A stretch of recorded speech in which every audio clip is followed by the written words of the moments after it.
Greetings and welcome back to room 303 in our Talks with Walt, as we are calling our readings through the deathbed edition of Walt Whitman's Leaves of Grass. We turn now to a little poem, Lingering Last Drops. This is poem number 2 of the 31 of Goodbye My Fancy.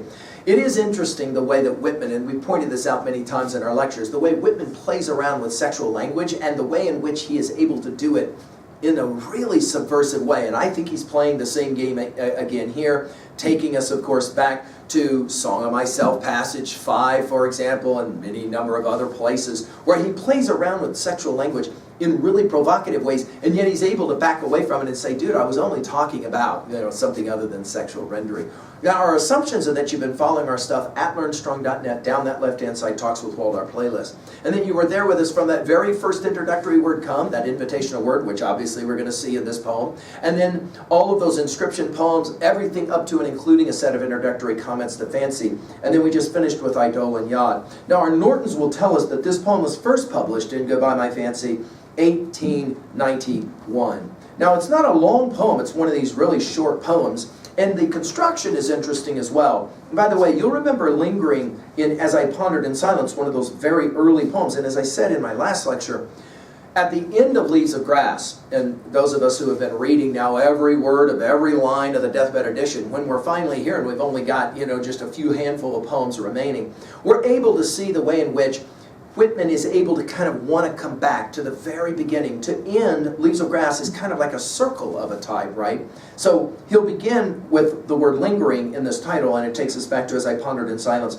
You'll remember that in A Woman Waits for Me, the sexual rendering of drops, and the idea that there is this notion, this sexual notion, that there's a certain kind of interesting linguistic ejaculation that's transpiring, and drops can be played out that way as well. By the way, notice the 4 we's of this poem, and obviously his use of the word come. And whence and why come you? We know not whence, was the answer. We only know that we drift here with the rest, that we lingered and lagged, but were wafted at last, and are now here to make the passing showers concluding drops. Now, I find this a remarkable little poem. It will take us back to Song of Myself. I think Whitman knew Song of Myself would be the poem that he would be most remembered for over time. Not O Captain, My Captain, and other offerings. And I think he's trying to somehow reconstruct the energy at the end of his life, and he's trying to do it in a poem like this. Notice, he'll begin with the question, and whence and why come you?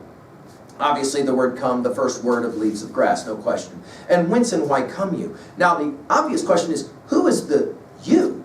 And then the answer is 4 times the pronoun we. We know not whence, was the answer. And all of a sudden, it hits us. Oh, we're back again playing around with the idea of creative inspiration, the muse. That is to say, where do all these inspired ideas come from, all these poetic lines and the like? And the answer is translinguistic, as we've said. I'm not sure. I don't know whence.